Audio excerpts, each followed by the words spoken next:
오늘은 출애굽기 강의 21번째 시간입니다. 재판법 첫 번째 시간으로서 종과 사형과 폭력 배상에 관한 규례에 관하여 함께 말씀의 은혜를 나누기로 합니다. 출애굽기 20장은 율법의 근간이 되는 도덕법 10계명에 관한 말씀이 1절부터 17절까지 기록이 되어 있습니다.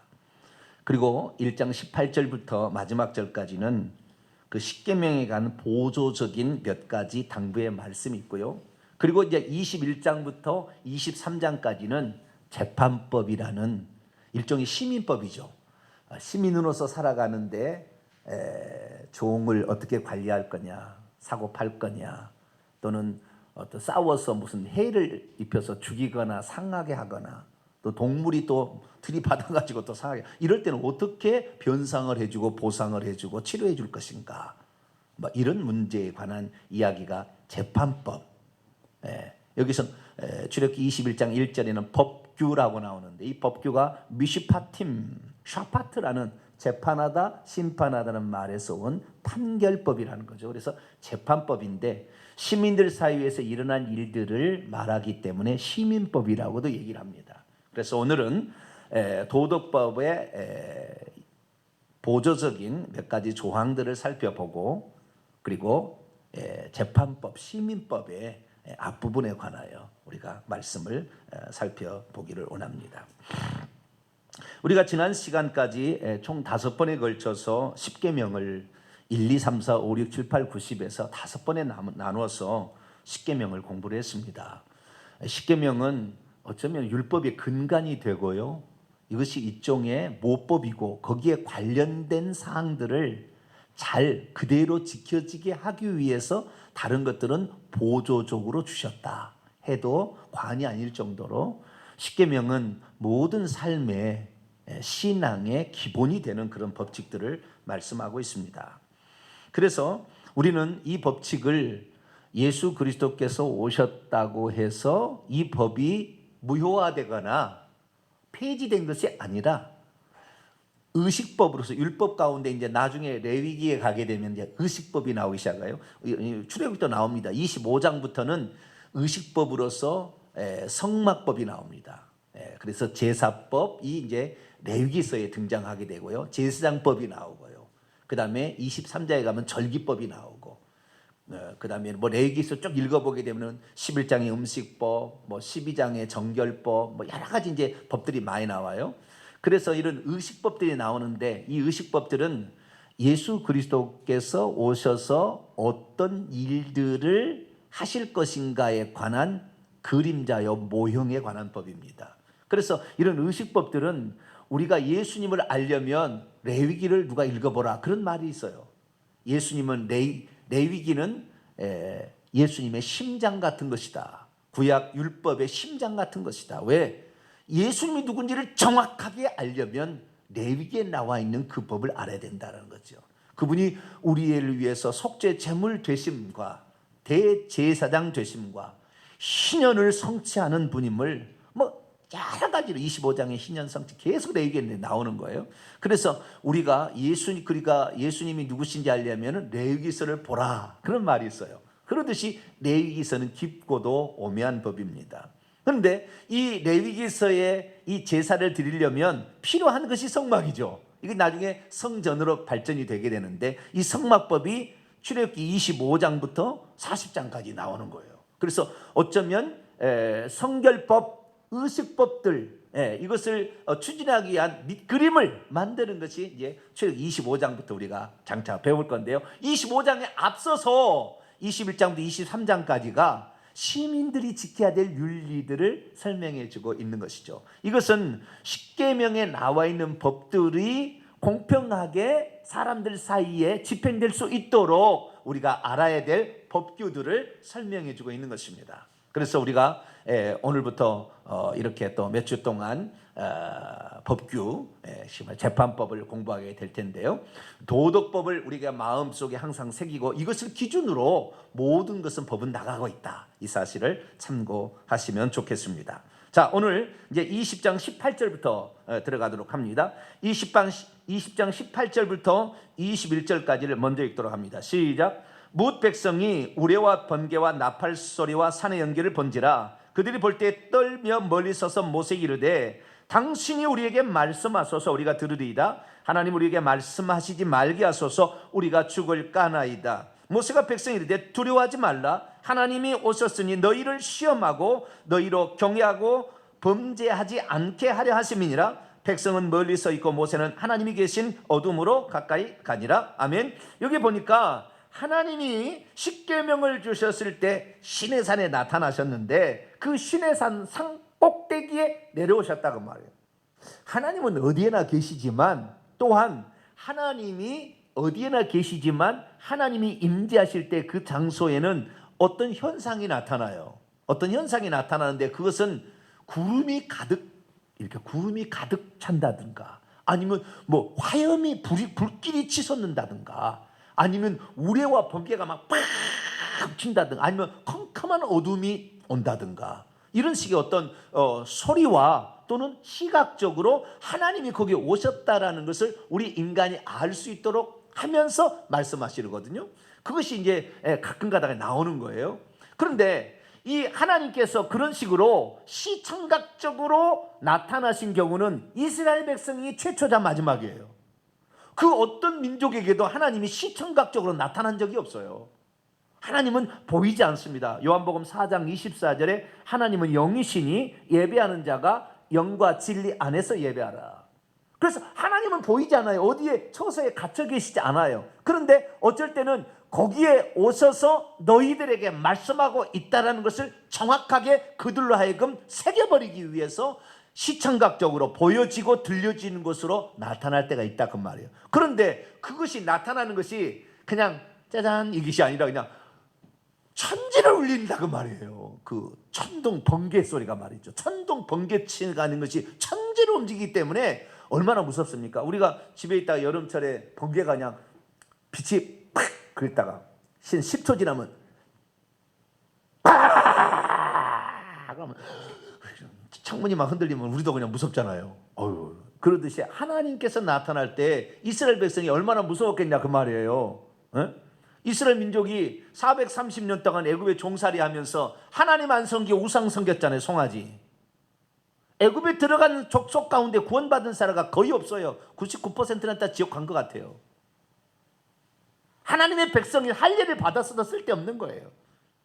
그리고 하나님께서 초자연적 역사로 6월절의 역사로 벌써 이 6월절부터 시작해서 홍해를 건너기까지 초자연적인 역사로 독수리 날개 없듯이 3일 만에 홍해가로 데리고 나오시고 홍해 그 엄청난 수백 메타 되는 그 강을 말이죠 말리시면서 물이 벽이 되게 하셔서 16km나 되는 그 물을 쫙 갈라가지고 거기를 건너게 하는 그 놀라운 역사를 경험했지만 물이 없다 먹을 것이 없다 얼마나 하나님 원망했고 나중에 이제 34장 35장 가게 되면은 이 모세가 이 또 하나님께 법을 받으러 올라갔더니 하나님 없어졌다 우리 하나님을 만들자 그러고 뭘 만들어요? 송아지 우상을 또 만드는 거예요. 평소 때 하던 걸 한다니까요. 여러분 평소 때 기도하시고 말씀 듣게 되기를 축원합니다. 그래야 중요한 일이 생기면 기도하고 말씀 보는 거예요. 왜 예배 시간에 나오라고 그러느냐? 왜 이 바빠 죽겠는데 우리가 할 일도 많은데 왜 이렇게 하느냐? 우리가 평소 때 하던 것을 나중에 하는 거예요. 예배를 귀히 여긴 자가 천국에서도 귀히 여김을 받을 줄로 믿습니다. 하나님을 사랑한다는 게 무엇입니까? 예배를 나오는 거예요. 기도하러 나오는 거라니까요. 이웃을 사랑한다는 것은 기도하러 나오는 거예요. 다른 것이 아닙니다. 그런데 많은 사람이 그걸 몰라요. 하나님이 살아계신지를 모르니까 그런 것 같고요. 자기가 죄인인 걸 깨닫지 못하니까 그런 것 같고요. 천국과 지옥이 있는지 없는지 모르니까 안 나와요. 세 가지가 중요해요. 하나님 계신지 안 계신지, 내가 죄인인지 아닌지, 천국과 지옥이 있는지 없는지만 똑바로 알아버리면 그냥 교회는 자동적으로 나오게 돼요. 근데 그 사실을 믿지 못하는 거죠. 우리의 삶에 있어서는 하나님께서 우리에게 나타나실 때 시청각적으로 무섭게 임하실 때 우리는 두렵고 떨릴 수밖에 없는 이유는 우리가 죄인이니까 그렇다는 거예요. 우리가 죄를 짓지 않았으면 천둥이 친당해서 무서워할 일이 뭐가 있겠어요. 죄를 많이 지었잖아요. 시내산까지 올 때까지 얼마나 원망불평했습니까? 기적적인 역사로 그렇게 나오게 하셨음에도 불구하고 또 원망불평이 입에서 가득 찬다 그 말이에요. 우리 교회 성도들은 저하고 10년 정도 생활하면 원망불평이 사라졌을 거예요. 할렐루야. 10년 이상 살아보신 분은 알 거예요. 왜? 그것이 하나님을 의를 이룰 수 없다는 걸 알아버려요. 제가 하는 말은 이 어쩌면은 원칙을 나는 얘기합니다. 원칙을 얘기해. 그렇기 때문에 구체적인 사항을 얘기하지 않아서 답답한 것도 있을 거예요. 구체적인 사항. 어떤 분이 제가 지난번에 이혼 문제에 관하여 가늠하지 말라고 얘기를 했더니 어떤 분이 걱정해서 얘기를 했어요. 그래서 구체적인 강론의 문제를 막 질문해 왔는데 강론의 문제는 우리가 기도해 보면서 어떤 것이 좋은가 이런 질문이에요. 이혼을 모르고 이 법을 몰랐다면 율법을 모르는 거예요. 그래가지고 이혼을 해버렸어요. 이혼을 했는데 이혼해서 너무 힘드니까 다른 남자하고 다시 왜? 너무 힘드니까 경제적으로 어려우니까 다른 남자하고 결혼해서 살아서 자식을 낳았는데 그러면은 그것이 재혼이 결국에 간음이니까 이 재혼한 남자하고 또 이혼할 거냐? 그래서 자식을 힘들게 할 거냐? 그럼 이미 자식이 나버렸는데 재혼에 대한 결과로서 죄 용서 받을 길이 없으니까 그러면 재혼하면 반드시 지옥 갈 거냐? 목사님은 너무 엄청난 이 주장을 그렇게 하신다. 그런 내용이죠. 근데 강론의 문제는 다른 문제예요. 원칙을 정확히 세워야 우리가 강론에 갔을 때도 어떻게 할 것인가를 성령께 묻고 가는 거예요. 그래서 구체적인 걸 얘기하기가 답답하지만 그러나 원칙을 알게 되면 강론의 문제를 쉽게 풀리는 겁니다. 그래서 제가 원칙을 계속해서 얘기를 하는 건데요. 우리가 하나님께서 시청각적으로 나타났어요. 여기 보세요. 18절에 우레 나팔소리도 났대요. 그냥 이 나팔소리는 뿔나팔 소리입니다. 뭐 이런 그 뿔나팔 있잖아요. 양각 나팔. 이 나팔 소리가 나면서 우레 막 천둥 소리가 나면서 그 다음에 보이는 것은 번개와 연기가 막 가득 차고 구름이 막 가득 찼으니 얼마나 두려워. 죄인이니까 그렇다는 거예요. 죄인이니까. 우리가 하나님 앞에 나올 때 저희 교회는 회개하면 할수록 마음이 편합니다. 할렐루야. 회개해야 저희 교회는 오래 다니게 돼 있어요. 회개 못한 사람은 다 떠났어요. 제가 보니까 그래요. 우리 교회를 떠난 사람, 우리 교회 380명 이상이 왔어요. 떠난 사람은 왜 떠났느냐? 회개를 결국에 안 했어요. 회개를 싫어하는 거예요. 그럼 회개 안 하면 천국 못 가는 겁니다. 우리는 그냥 회개하셔야 돼요. 그냥 그렇게 해야만이 우리가 깨끗해지고 하나님 말씀이 나중에는 사실로 믿어지고 진리로 믿어지니까 더 하나님께 나오는 겁니다. 제가 아무리 야단쳐도 이금선 씨는 절대 안 도망갈 거예요. 아마 여기에 생명이 있다. 이 말씀이 참 진리다. 우리가 우리 교회에 오기 전에 한두 번 신앙생활 해왔습니까? 한두 번 목사님의 얘기 들었냐고요. 들어보셔. 또 마찬가지 가서 들어보세요. 얼마나 이 정확한 하나님의 그 마음을 정확히 그 영을 가지고 이 말씀을 하는 것을 계속 들었을 때 그 하나님의 영이 들어가는 거지. 말씀하고 상관없이 좋은 얘기 당장 뭐 기쁜 얘기 해봤자 그때는 단맛이 있는 것 같으나 결국에 우리의 영혼을 망가지는 겁니다. 그래서 우리는 하나님 앞에 나올 때 여러분 회개하시게 되기를 축원합니다. 죄인이니까 두려워했다 그 말이에요. 이것은 두려워하는 것은 죄인이니까 당연한 것이고 우리는 늙어 죽을 때까지 우리는 하나님을 두렵고 경외함으로 섬길 수밖에 없어요. 어느 누구가 죄된 본성에서 해방받을 자가 어디 있으며 어느 누구가 귀신의 공격에서 자유로울 자가 어디 있냐 이 말이에요.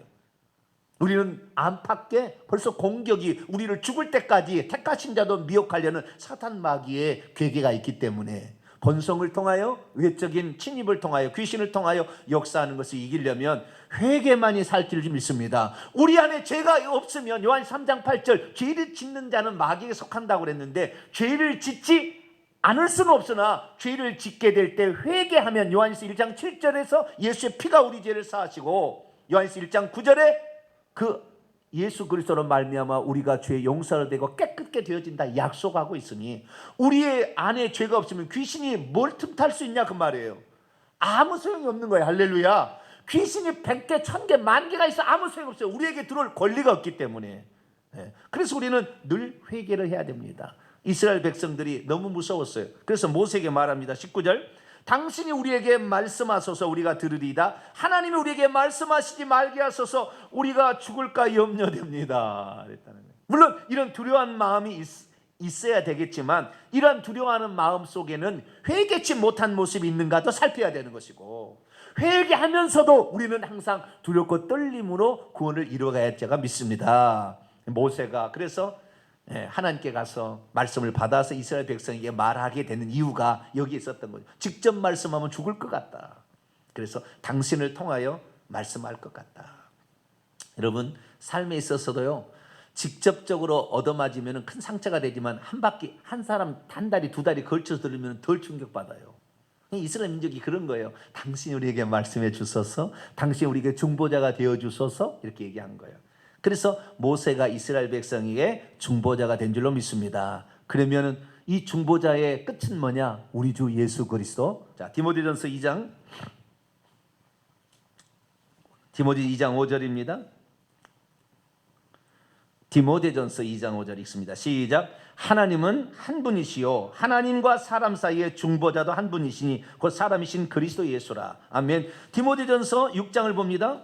디모데 6장 15절 16절 읽습니다. 15절 16절 시작. 기약이 이르면 하나님이 그의 나타내심을 보이시리니 하나님은 복되시고 유일하신 주권자시며 만왕의 왕이시며 만주의 주시요 오직 그의 면 죽지 아니함이 있고 가까이 가지 못할 빛에 거하시고 어떤 사람도 보지 못하였고 또 볼 수도 없는 이시니 그에게는 죽지 아니함이 있고 가까이 가지 못할 영광스러운 그 빛에 거하기 때문에 어떤 사람도 그를 볼 수가 없다 그 말이에요. 그래서 하나님을 직접적으로 우리는 볼 수도 없고 만나볼 수도 없는데 하나님께서 사람이 되어 오셨으니 예수님은 하나님 100% 하나님 100% 사람. 그래서 우리는 우리를 위하여 사람으로 오신 예수님 때문에 하나님께 나아갈 수 있어요. 할렐루야. 이게 은혜예요. 모세는 아무리 중보자가 된다 할지라도 그도 실수할 수 있어요. 죄인이니까. 그러나 우리 주 예수 그리스도는 죄가 없는 분이잖아요. 완전한 하나님과 사람 사이의 유일한 중보자. 사람으로서 우리의 죄를 용서해 줄 뿐만 아니라 하나님으로서 영광스러운 두 가지를 갖추고 있으니 우리는 예수 그리스도를 붙잡고 가면 됩니다. 할렐루야. 아무도 한 사람을 하나님 본 사람이 없으나 예수 그리스도를 통하여 우리가 아는데 그래서 우리의 영원한 중보자 예수님, 나는 당신 때문에 하나님을 그래도 하나님 앞에 나아갈 수가 있습니다. 당신이 아니었다면 어떻게 우리가 거룩한 하나님의 존전에 나갈 수가 있었겠습니까? 그래서 우리 주 예수 그리스도가 우리의 중보자로 오셨음에 감사하고 주님의 보혈 아래에서 하나님을 늘 만나심으로 두렵고 떨림이 있으나 우리를 사랑하사 우리를 위해서 보혈을 흘리신 그 큰 사랑이 우리를 붙잡고 있다. 이 사랑 때문에 내가 오늘 살아간다. 하나님 그 사랑에 내가 보은하며 살겠습니다. 이렇게 살게 되기를 간절히 바랍니다. 22절입니다. 26절까지는요 두 가지를 말하는데요. 22절 23절 여호와께서 모세에게 이르시되 너는 이스라엘 자손의 이같이 이르라. 내가 하늘로부터 너희에게 말하는 것을 너희가 스스로 보았으니 너희는 나를 비교서 은이나 금으로나 너희를 위하여 신상을 만들지 말라. 절대 만들지 말라. 보이는 어떤 형태의 우상을 만들지 말라. 은이나 금이나 절대 만들지 말라. 왜? 내가 너희에게 하늘에서 지금 음성으로 나타났잖아. 보이지 않잖아. 없잖아. 근데 왜 만들려고 해? 그거 만들지 마. 그거 만들면 그것이 너에게 결국에 너를 사로잡는 도구가 될 거야. 그래서 만들지 마. 이렇게 얘기를 한 거예요. 우리가 1계명과 2계명 차이를 제가 말씀했잖아요. 1계명은 너는 나 외에 다른 신을 두지 말라. 신적 존재를 두지 말라. 두 번은 신적 존재가 보이지 않으니까 어떤 물건을 만드는 거예요. 형상을. 그 우상을 만들지 말고 절하지 말고 섬기지 말라가 2계명이에요. 그래서 어떤 보이는 것을 숭배하는 것은 우상 숭배지만 보이지 않는 것인데 이 루시퍼 마귀가 하나님 다음에 지위를 가지고 능력이 있고 지혜가 있어서 하나님 노릇을 대신한다는 거예요. 신적 존재가. 그래서 나 외에 다른 신 없다. 하나님이 그렇게 말씀하시는 것은 너에게 너보다 더 능력 있고 너보다 지혜 있다고 마귀가 너에게 속이고 달라올 거나 너희를 속일 것이나 절대 속지 마라. 오직 우리가 섬겨야 될 유일한 분은 천지 만물을 창조하시고 마귀조차도 만드신 절대 주권 자존자이신 하나님. 할렐루야. 그분이 육신을 입고 오신 우리 주 예수 그리스도. 할렐루야. 한 분 하나님만 우리가 믿어야 된다. 그렇게 말씀하신 거고요. 우상은 그런 것들이 없는 것 같으니까 있는 것처럼 하려고 만들려는데 그거 하지 말라는 거예요. 우리는 그래서 절대 이런 것을 만들지 말게 되길 바랍니다. 그러면서 중요한 얘기를 합니다. 하나님의 이 섬기는 희생 제물을 바치는 제단을 어떻게 만들 것인가에 관한 얘기를 해요. 아직 성막이 만들어지지 않았기 때문에 성막 전에 이 얘기를 한 겁니다. 자, 24절에서 26절 봅니다. 내게 토단을 쌓고 그 위에 내 양과 소로 내 번제와 화목제를 드리라. 내가 이름을 기념하게 하는 모든 곳에서 내게 임하여 복을 주리라. 내가 내게 돌로 제단을, 토단을 쌓는 것은 흙으로 이렇게 쌓는 것이고요. 그 다음 25절은 돌로 쌓는 것입니다. 돌로 제단을 쌓거든 다듬은 돌로 쌓지 말라. 내가 정으로 그것을 쪼면 부정하게 됨이니라. 26절에는 그 제단을 쌓는데 층계처럼 만들지 말라는 거예요. 층계처럼 올라가도록 만들지 말라는 거예요. 층계로 내 제단에 오르지 말라. 내 하체가 그 위에서 드러날까 함이라. 자, 그러면 하나님께서는 왜 흙으로 제단을 쌓아서 거기에서 희생제물을 바치라고 해서 돌로 만약에 만든다고 한다면은 어떤 딱 멋지게 만들어진 그런 돌을 갖다가 쌓지 말고 정으로 쪼지 말고 그냥 자연석 갖다가 그대로 이렇게 만들라 이렇게 했고, 너무 높이 만들어서 계단처럼 만들어 가지고 높이 쌓지 말라 이렇게 얘기하냐면은 하나님께서는 보이지 않는 하나님이신데 보이지 않는 하나님을 이방신은 보이지 않으니까 늘 걱정스러워. 하나님이 여기 자기가 믿는 신이 있으나 없으나 걱정될 거 아니에요. 그러니까 항상 여기에 있다라고 사람들이 시각적으로 보이게 하려면 웅장하게 멋있게 만들어야 된다고 말해요. 높이. 그래야 사람들이 어디서 쳐다보면서 아, 우리의 신은 저기에 있다, 우리의 신은 저기에 있다 이렇게 말할 거 아니에요. 그러다 보니까 이방의 모든 신들은 어떻게 해요? 화려하고 멋진 비석과 돌들과 뭐 이런 것들을 사용해서 멋지게 제단을 만든다고, 신전을 만든다고 말해요. 그런 것들은 하나님이 없는 데서 그렇게 한다고 말해요. 화려하지 않아도 이 교회를 너무 아름답게 꾸며도 문제인 거예요. 왜? 그렇게 꾸미게 되면 그것 자체가 신성시가 돼버리는 거예요. 그것 자체를 신성시한다니까. 우리는 오직 말씀으로 우리의 영으로 존재하신 하나님 앞에 두려워하는 마음을 가져야 될 줄로 믿습니다. 그러는 것이 이제 어떤 웅장하게 멋지게 지고 수천 명이 모이는 장소에 있으니까 하나님이 계신 것처럼 착각하지 말라 그 말이에요. 하나님은 그래서 수수하게 흙으로 다듬지 않는 돌로 너무 높이 쌓지 마라. 하나님은 너희들 마음속에 너희 영 속에 하늘에 계신 분이지 화려함 속에 있는 게 아니다. 그러나 얼마나 바리새인과 서기관들은 꾸미려고 자기가 거룩한 제사장인 것처럼 얼마나 꾸미려고 많이 했습니까? 응? 꾸미려고 하지 말라. 물론 일정한 정도의 어느 정도는 필요하겠죠. 형식이 너무 없는 것도 문제긴 문제입니다. 그러나 우리가 어떤 보이는 형태를 너무 많이 치중하다 보면 결국에 본질을 잃어버리게 됩니다. 우리 교회 크지 않아요. 그러나 우리는 본질에 충성하려고 하고 있습니다. 저는 내 눈에 흙이 들어갈 때까지는 본질에 충실할 겁니다. 제가 하나님께서 내게 주신 것은 다른 게 아니에요. 지조예요, 지조. 한 번 주님을 믿기로 결정했으면 목에 칼이 들어와도 정확히 하는 것이고요. 진리가 아닌 것이면 아무리 그것이 옳다고 해도 안 쫓아가는 거예요. 성경의 말씀의 진리가 결국에 진리가 너희를 자유케 하는 것이지 화려함과 멋짐이 우리를 자유케 하는 게 아니에요. 돈에 넉넉함이 있지 않습니다. 우리 하나님만 사모하면 하나님께서 없으면 까마귀 통해서 먹여주실 것이고 필요한 사람 보내준다고 저는 믿습니다. 그렇기 때문에 우리는 본질을 더 충실하는 저와 여러분 되시길 축원합니다. 드디어 이제 21장 넘어가도록 합시다. 21장 1절입니다. 읽습니다. 시작. 내가 백성 앞에 세울 법규는 이러하냐. 법규는 미슈파팀. 미슈파팀이라는 것은 샤파트에서 왔어요. 판결하다, 심판하다, 재판하다. 그래서 어떤 충돌이 생겼다 그 말이에요.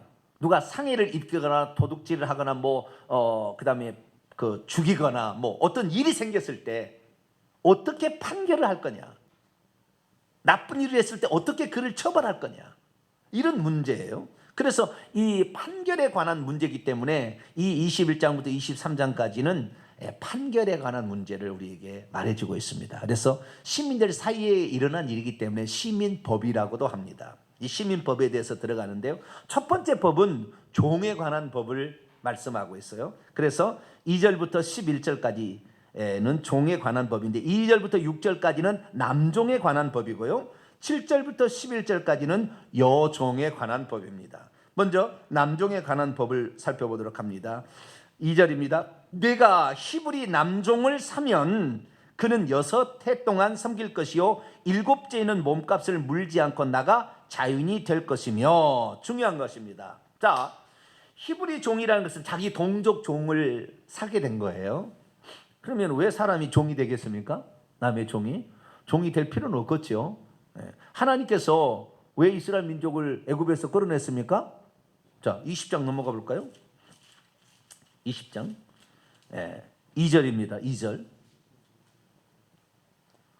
20장 2절 있습니다. 시작. 나는 너를 애굽 땅 종되었던 집에서 인도하여 낸 내 하나님 여호와니라. 나는 너를 애굽 땅 종되었던 집에서 이끌어내서 자유인이 되게 하려고 너를 이끌어냈다고 말이에요. 그런데 하나님께서는 당신의 백성이 종이 되는 것을 원하겠어요? 안 원하겠어요?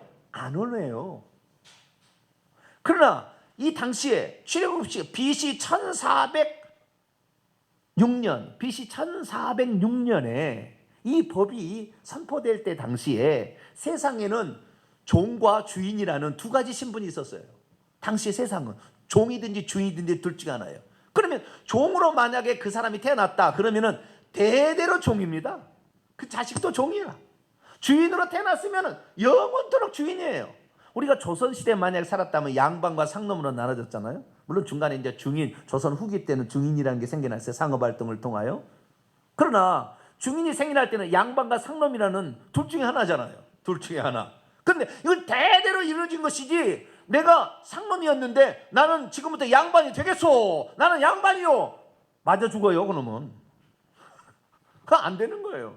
그렇게 안 되는 거예요. 신분이라는 것은 대대자도 이어지게 되는데 하나님께서는 이스라엘 민족을 종으로 부리려고 구출해낸 게 아니었다고 말이에요.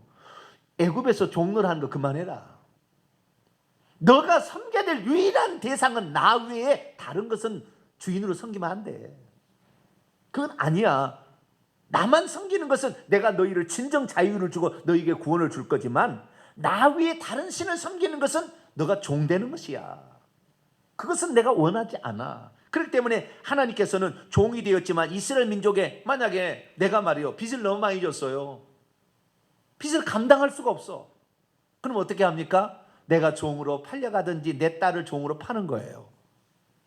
네? 그럴 수밖에 없어요. 막다른 골목에 가면 어쩔 수 없잖아요. 막다른 골목에 가면. 그래서 내가 너무나 빚을 많이 졌는데 빚을 갚을 길이 없어. 그러면 그 집에 내가 종으로 들어가서 돈을 받는다고 말이에요. 그래서 빚을 갚아서 더 이상의 이 빚 때문에 고통받지 않도록, 식구를 고통받지 않고 자기가 종이 되든지 딸을 종으로 팔아서 그 빚을 갚든지 해야 된다 그 말이에요. 불쌍한 일이에요. 아픈 일이에요. 아픈 과거예요. 그런데 하나님께 어떻게 했느냐? 이스라엘 민족에게는 만약에 종으로 팔렸다 할지라도 7년째 되게 되면은 자유롭게 놓아 보내주라 그랬어요. 이런 법은 세상에 존재하지 않아요. 오직 하나님만. 하나님은 우리를 늘 자유케 하시기를 원해요. 할렐루야. 우리가 이 하나님 말씀을 알면 알수록 자유케 됩니다. 속박이 되는 게 아니라고요. 우리 스스로 그리스도의 종이 되어서 섬기려고 그런 것뿐이지, 우리는 말씀을 알면 알수록요 귀신의 세력부터 저주부터 완전히 자유케 되는 거예요. 놀라운 권세가 우리에게 임한 겁니다. 그런데 우리가 스스로 종이 되는 것이나, 그런데 어쨌든 종이 되는 것을 주님은 기뻐하지 아니하시고 비록 종으로 팔렸더라도 7년째 되는 해를 면제년이라고 합니다. 뭐라고요? 면제년. 면제시켜주라. 그래서 자유롭게 놓아주라. 그렇게 한 겁니다. 자, 그러면 3절. 그가 만일 단신으로 홀로 종으로 팔렸으면 단신으로 나가면 돼요. 7년째 될 때. 그런데 이미 장가들였으면 그의 아내도 그와 함께 나가. 이미 장가 든 상태에서 부인과 함께 종으로 왔어요. 그러면 7년째 되는 애는 그냥 같이 나가면 된다 그 말이에요. 그런데 4절, 만일 상전이 그에게 아내를 주어 그의 아내가 아들이나 딸을 낳았으면 그의 아내와 그의 자식들은 상전에게 속할 것이요 그는 단신으로 나갈 것이로되. 이게 무슨 말입니까? 내가 단신으로 들어왔어요. 근데 상전이 나에게, 내가 남자 종이었어요, 여자 종을 붙여가지고 나 결혼시켜 준 거예요. 그래가지고 자식도 낳았어요. 7년 안에 자식이 있으면 나중에는 나갈 때는 어떻게 나가느냐, 부인과 자식들은 놔두고 나가야 된다는 거예요. 왜냐하면 부인은 누가 붙여준 거예요? 주인이 붙여준 거잖아요. 내가 부인을 돈 주고 산 게 아니잖아요. 옛날에는 종들은 돈 주고 사고 파는 존재예요. 내가 소유가 아니었기 때문에 또한 거기에서 난 소유도 내 것이 될 수 없다. 그래 놔두고 가라 그 말이에요.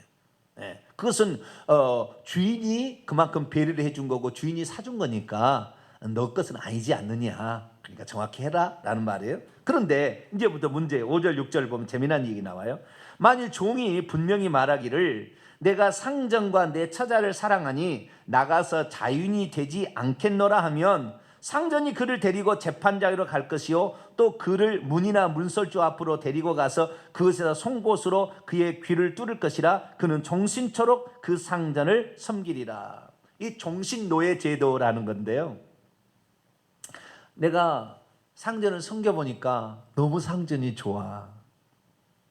나를 종으로, 내가 종으로 팔려왔는데도 나를 종으로 그렇게 엄하게 꾸짖지 아니하고 나를 참 사랑해줘. 그래서 종이 너무나 종을 사랑하고 존경하게 된 거예요. 그런데 그렇게 하다 보니까 주인도 나중에 아내를 붙여준 거예요. 자식까지 낳았어요. 나는 단신으로 나가서 자유할 수 있겠죠. 그러나 그 종과, 아니 그 부인과 자식들은 그 밑에 종이 되잖아요. 그래서 주인이 너무나, 여기 보세요, 정확히 보세요.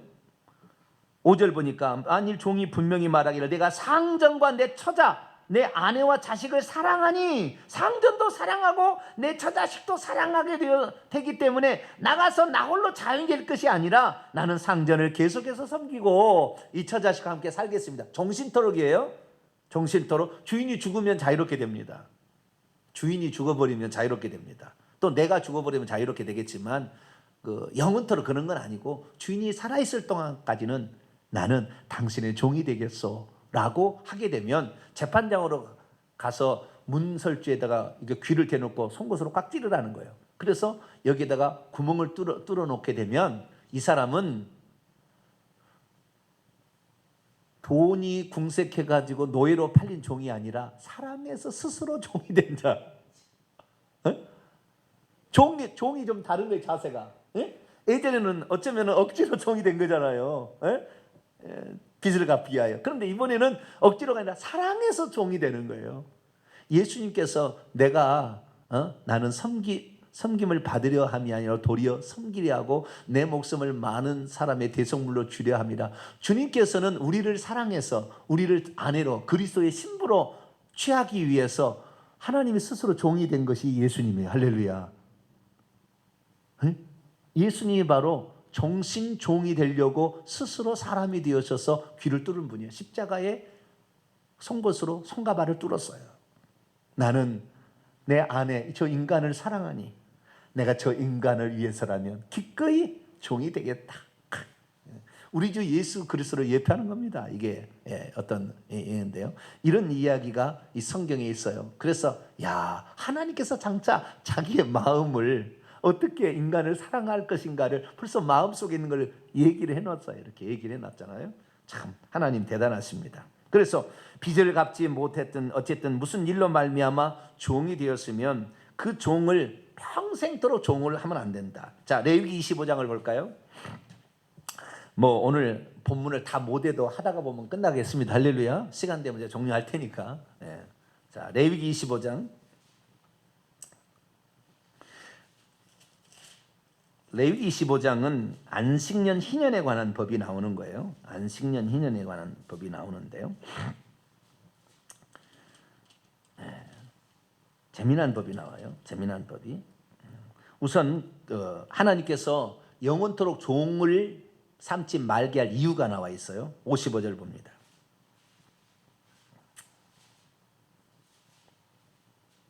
55절 읽습니다. 시작. 이스라엘 자손은 나의 종들이 됨이라. 그들은 내가 애굽 땅에서 인도해 낸 내 종이요 나는 너희의 하나님 여호와이니라. 하나님께서는 다른 모든 존재는 종으로 자기가 삼으면 부려버려요. 그것을 착취를 해요. 그것을 통하여. 그런데 하나님은 우리를 사랑해서 스스로 종이 된 분처럼 되는 분이기 때문에 착취하려고 그러는 것이 아니라 우리에게 정말 나중에 자녀로서 마음껏 누릴 수 있도록 우리를 일부러 당신의 소유가 되게 한 거예요. 그래서 우리는 하나님에게만 종이 되면 되는 거예요. 아시겠죠?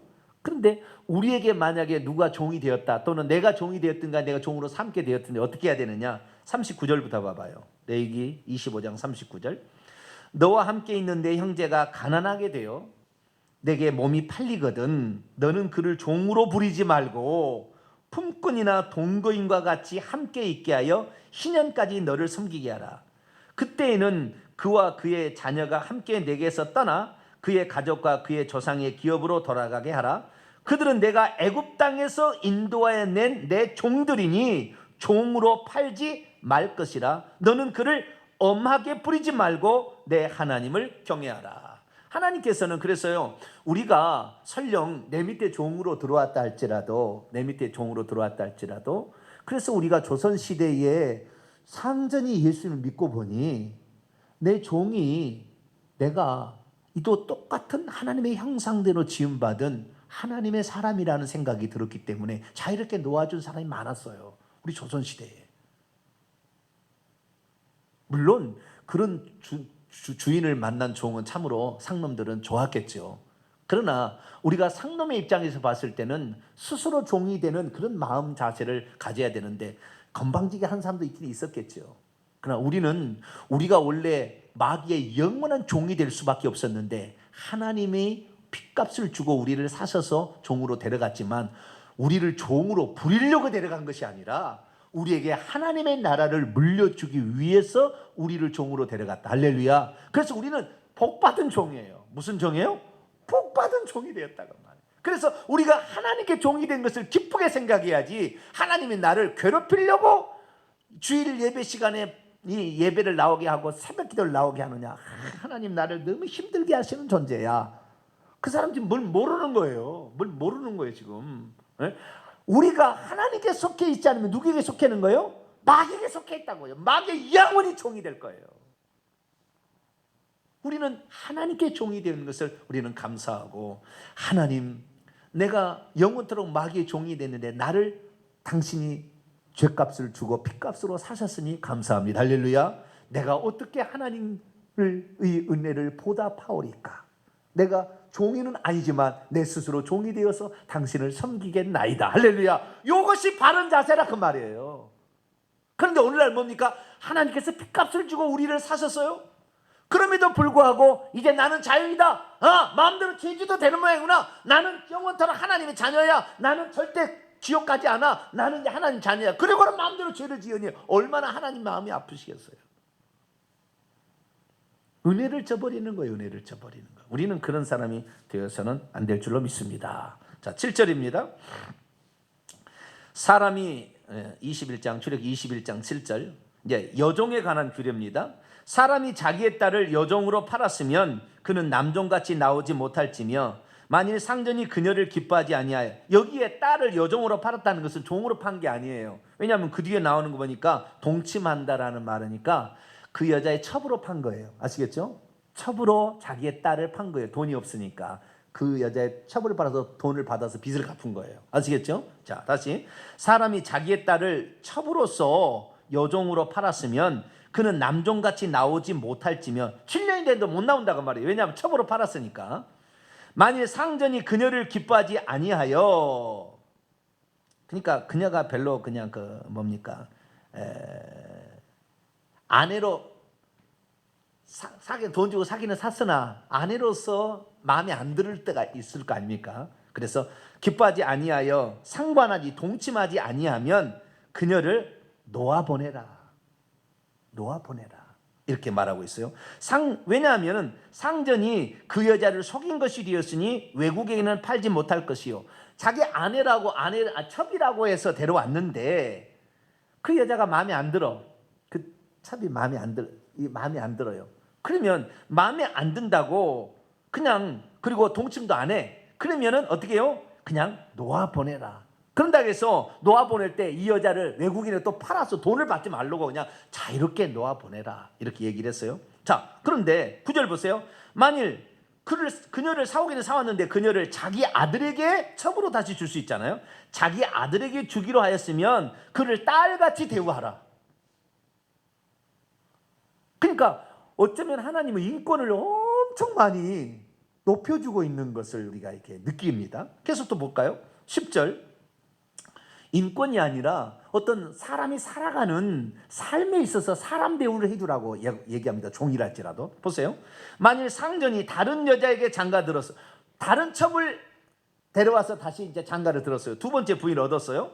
그렇지만 그 여자, 먼저 데려온 그 여자의 음식을 주는 것과 의복을 주는 것과 동침하는 것을 끊어서는 안 될 것이다. 그러면서 만약 그가 이 세 가지를 그녀에게 시행하지 아니한다면 여자는 속전을 내지 않고 그냥 값없이 거저 나가게 하라, 이렇게 말하고 있어요. 자, 첩으로 이렇게 팔려왔는데 말이죠. 첩으로 팔려왔는데 독수 공방을 시키면은 자손이 없잖아요. 뭔 재미로 살아갑니까? 여자가 자식 키우는 재미로 살아가는 거예요. 아닌가요? 자식이 철천지원수인가요? 요즘에 자식을 안 낳으려고 그래. 네? 요즘 젊은이들은. 그런데 자식 때문에 인생은 살아가는 겁니다. 무엇 때문에 고생해요? 자식 때문에 고생해요. 그 고생을 통하여서 하나님의 희생을 느끼는 겁니다. 하나님이 인간을 얼마나 사랑하셔서 당신을 희생하셨는가를 우리가 자식을 통해 희생하면서 느끼는 거예요. 그러면서 자식이 커나가고 자식이 잘 됐을 때 보람을 느끼는 거죠. 그래서 사람은 자식을 낳게 되는데 자식을 낳지 못하면 독수공방은 뭔 소용이 있냐 그 말이에요. 그 다음에 먹을 것을 안 줘서 굶긴다. 이것은 말이 안 된다 그 말이에요. 인권을 유린하는 거다. 돌려보내라. 돌려보내라. 네가 돈 주고 샀기는 샀지만 여자로서, 한 인생으로서, 인간으로서 자식을 낳고 살아야 될 기본적인 권리마저 네가 침탈할 권한은 너에게 없다. 차라리 그러면 다시 돌려보내라. 하나님 얼마나 그 돈 때문에, 재물 때문에 그 고통을 받고 있지만 그 고통을 받고 있는 여자의 개인적인 권리마저 박탈할 권리는 너에게 없다. 너는 그를 자유롭게 놓아주어라. 이렇게 얘기를 하고 있습니다. 하나님께서 그래서요, 이 세상에 가장 인권을 존중하시는 분 누구예요? 하나님이시지. 그런데 기독교가 가장 인권을 유린한다고 지금 기독교를 박해하잖아요. 동성애를 인정하지 않는다고 인권을 유린한다고. 동성애는 죄악입니다. 동성애는 첫 죽이라고 돼 있어요, 성경에. 우리는 그 동성애를 불쌍히 여겨서 그를 구원할 사람으로서 그를 기도하고 사랑해야 되겠지만 그 죄를 인권이라고 존중하면 안 된다고 말해요. 죄를 짓는 것을 인권이라고 말할 수는 없어요. 그의 영혼을 불쌍해서 우리가 기도해서 껴안아야 됩니다. 그를 끝까지 사랑해서 껴안아야 되겠지만 죄 짓는 것도 올바르다, 그것을 말해주는 게 아니라고요. 우리는 성경적으로 살아야 돼. 할렐루야. 우리가 예수 그리스도를 믿게 되면요, 사람을 사랑할 수밖에 없다고요. 내 자식을 위해서 기도할 수밖에 없어요. 기도하지 않는 사람은 이것은 이기주의입니다. 누군가가 나를 위해서 기도해서 여기 왔는데 나의 자식을 위해서 기도 안 해요? 이기주의자예요. 그건 아주 나쁜 거예요.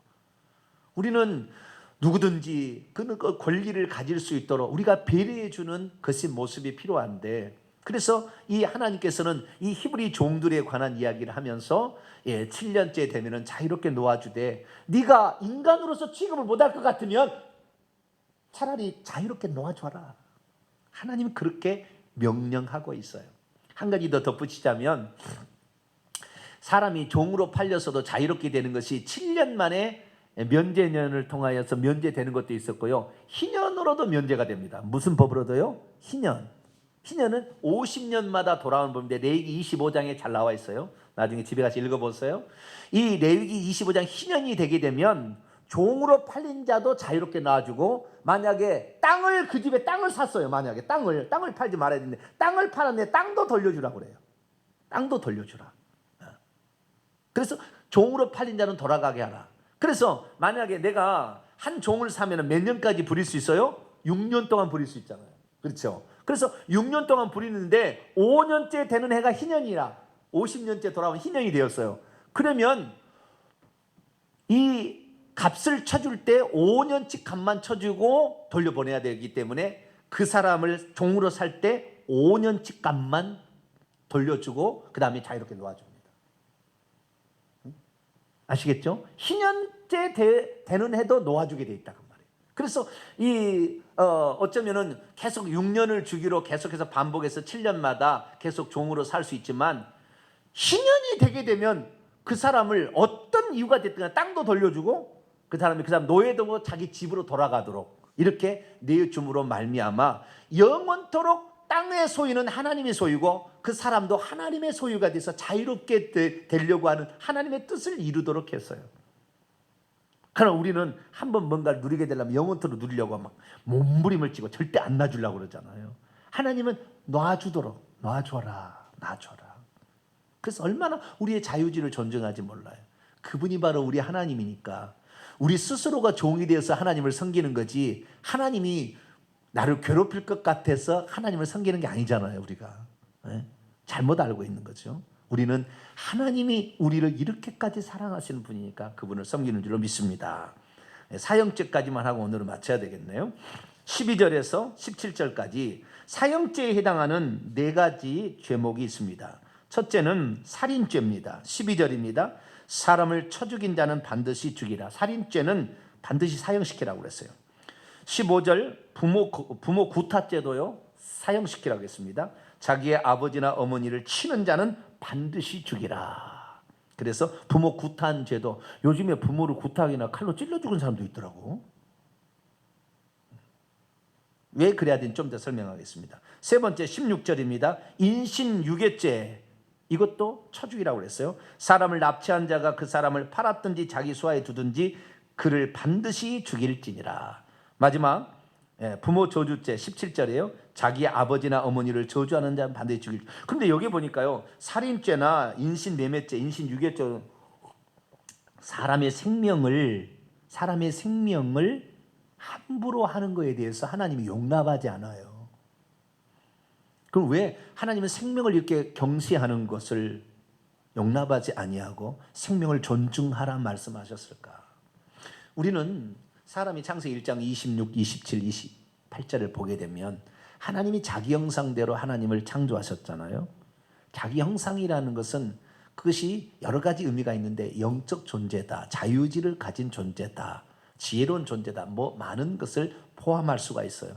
그런데 그 중에 하나가 영적 존재라는 거예요. 사람이 사람을 누가 죽이잖아요. 그렇죠? 사람을 누가 죽여버리면, 사람은 이 땅에 왜 태어났냐면, 이 땅에 왜 왔냐면, 이 땅은 밭이에요. 알곡을 거두기 위한 밭으로 이 땅을 만든 것이고, 하나님이 이 땅에다가 콩을 심었어요. 콩을 심은 목적은 콩대가 중요한 게 아니라 콩알을 걷어가려고 주인이 밭에다가 콩을 심은 거예요. 마찬가지, 이 세상을 만든 것은 천국 백성을 데려가려고 이 땅에다가 사람을 창조해서 낳게 한 거예요. 그래서 천국에 들어가기 합당한 자 가라지 안 되고, 알곡으로 심었으나 쭉정이가 되어도 안 되고 알곡을 결국에 데려가는 거잖아요. 그렇기 때문에 이 땅에는 어쩌면 임시적인 장소고, 사람이 머무를 영원한 장소는 천국이에요. 아시겠죠? 그러니까 이 땅에 존재하는 것은 천국을 들어가기 위해서 준비하는 것이고, 합당한 자로서 하나님 앞에 보여서 하나님에 의해서 납치당하도록, 하나님에 의해서 데려감을 당하도록 우리가 준비해 주는 기간이 이 세상의 기간인데, 내가 한 사람을 죽여버리면 하나님의 나라를 위해서 준비할 기회를 박탈하는 거예요. 아직 예수 그리스도를 안 믿어서 아직 알곡이 못된 사람은 지옥에 보내는 일을 한다니까요. 죽여버리면 그 사람이 회개해서 예수 믿을 기회를 주지 못하는 거예요. 그래서 살인한 사람은 반드시 그 사람 죽여라고 한 거예요. 왜? 너도 그 대가를 받아야지. 왜 그가 천국 갈 수 있는 기회를 네가 스스로 박탈하느냐. 천국을 위해서 준비할 수 있는 나머지 시간인데 왜 네가 죽여서 천국 갈 준비를 못하게 하느냐? 너는 너 그 벌을 받아야 된다. 그래서 살인죄는 죽여버리라 그런 거예요. 인신을 매매한다, 유괴한다. 뭐 때문에요? 돈 주고 팔려고 그런 거잖아요. 또 무엇입니까? 노예로 부리려고 그런 거잖아요. 아니면 성범죄하려고 그런 거잖아요. 인신을, 사람을 이렇게 납치한 것이. 인권을 단순하게 돈 쾌락을 위해서 납치를 한다? 죽여버리라 그런 거예요. 그래서 하나님은 사람을, 인권을 그렇게 존중하지 않는 사람들에 대해서는 그 처벌을 강하게 주님이 물으시겠다, 이렇게 한 겁니다.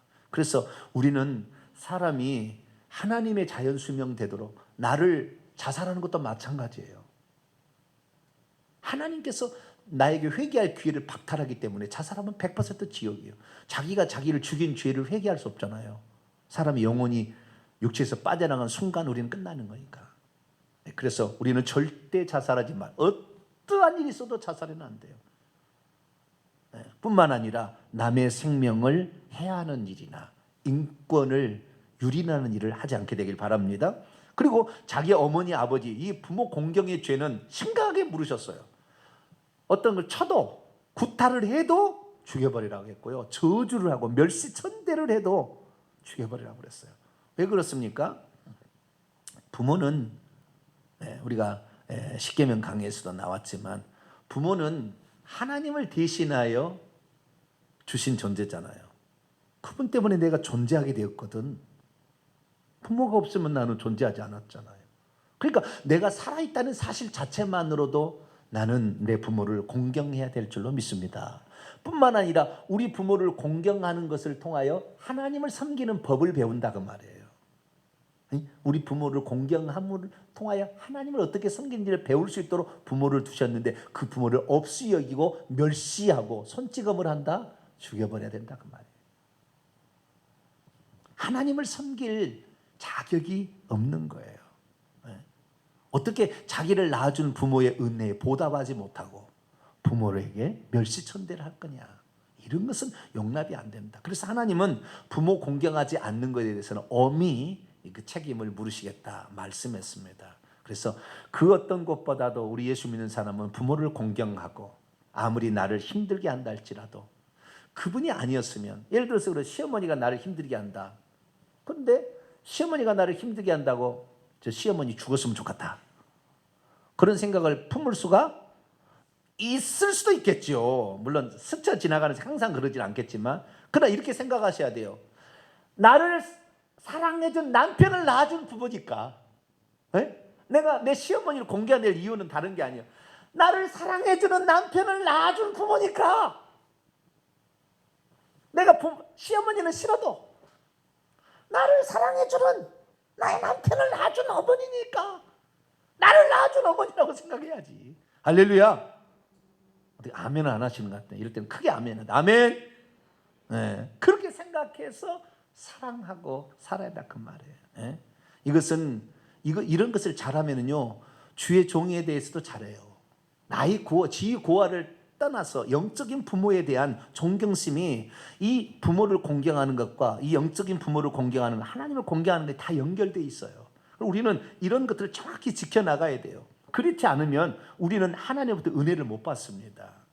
그래서 하나님 앞에 나아갈 때, 우리가 어떻게 해야 될 것인가, 인권을 존중해주고 나를 낳아주신 부모님을 귀하게 여기고 항상 여기며 항상 좋은 것 대접해 드리고, 이렇게 할 수 있게 되기를 간절히 바랍니다. 거룩하신 하나님 감사합니다. 오늘 십계명의 중보자로서 또